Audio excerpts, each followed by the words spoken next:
Assalamualaikum warahmatullahi wabarakatuh. Perkenalkan, nama saya Hanifah Nur Aziza dari kelas 5 PAIC dengan NIM 228101000. Di sini saya akan menjawab soal UAS MK Psikologi Belajar PAI. Yang pertama, dalam penerapan teori belajar behavioristik dalam pembelajaran, menekankan pada perubahan perilaku yang dapat diamati sebagai hasil dari pengalaman.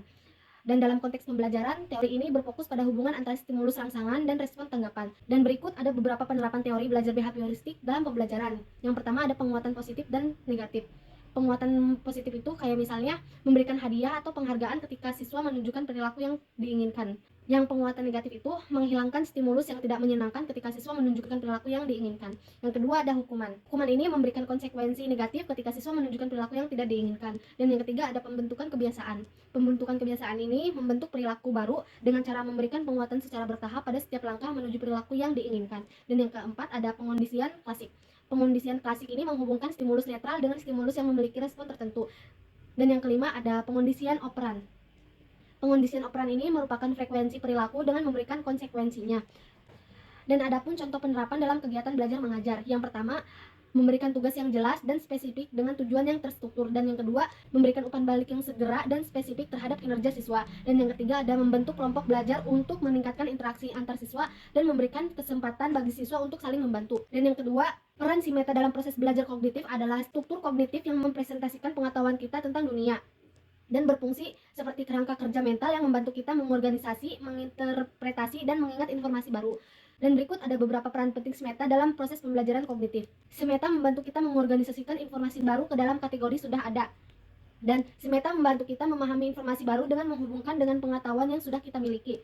Dan SMETA membantu kita mengingat informasi dengan lebih baik, membantu kita membuat prediksi tentang apa yang akan terjadi. Contohnya, kayak misal seorang anak kecil memiliki skema tentang anjing. Skema ini mencakup ciri-ciri fisik anjing, berbulu, berkaki 4, perilaku anjingnya itu kayak menggonggong, mengibaskan ekor, dan fungsi anjingnya itu sebagai hewan peliharaan. Nah, ketika anak itu melihat seekor kucing untuk pertama kali, ia akan mencoba untuk mengklarifikasikan hewan tersebut berdasarkan skema anjing yang sudah dimilikinya. Dan ia mungkin akan mengatakan bahwa kucing itu adalah anjing kecil yang tidak berbulu. Namun, seiring waktu dengan pengalaman yang lebih banyak, anak itu akan mengembangkan skema baru untuk kucing yang berbeda dengan anjing. Nah, proses ini disebut dengan akomodasi, yaitu proses mengubah skema yang sudah ada untuk mengakomodasi informasi baru yang tidak sesuai dengan skema tersebut. Dan yang ketiga, peran penting masing-masing motivasi dalam meningkatkan hasil belajar. Yang pertama, motivasi intrinsik. Ada keingintahuan, keterlibatan aktif, ketekunan, kreativitas, pemahaman mendalam. Dan yang di motivasi ekstrinsik itu ada mendorong awal, fokus pada tujuan, dan meningkatkan performa. Keduanya itu saling melengkapi. Meskipun keduanya memiliki peran penting yang berbeda, motivasi intrinsik dan ekstrinsik bukanlah hal yang saling bertentangan. Yang keempat, kenapa bisa terjadi? Karena belajar itu seperti membangun rumah. Kalau tidak ada pondasi yang kuat, bangunannya akan mudah roboh. Dan materi baru yang dipelajari itu akan sulit dihubungkan dengan hal-hal yang sudah diketahui siswa. Jadi materi itu terasa asing dan susah dipahami. Apa yang bisa dilakukan? Yang bisa dilakukan itu pastikan siswa sudah paham konsep-konsep dasar yang berhubungan dengan materi yang sedang dipelajari. Dan gunakan contoh-contoh dari kehidupan sehari-hari agar siswa lebih mudah membayangkan dan memahami. Dan libatkan siswa dalam kegiatan belajar seperti siswa kesulitan memahami pecahan. Dan guru bisa membagi pizza menjadi beberapa bagian untuk menjelaskan konsep pecahan. Dan meminta siswa untuk membagi kertas menjadi bagian-bagian yang sama. Dan guru bisa membuat soal cerita yang berkaitan dengan kehidupan sehari-hari seperti membagi kue. Intinya mah, agar siswa bisa memahami materi pelajaran dengan baik, guru perlu memastikan bahwa siswa memiliki pengetahuan dasar yang cukup dan memberikan pengalaman belajar yang bermakna. Dan yang kelima, strategi pembelajaran efektif berdasarkan teori psikologi belajar yaitu ada teori konstruktivisme. Jadi, siswa membangun pengetahuannya sendiri melalui pengalaman langsung dan interaksi dengan lingkungan.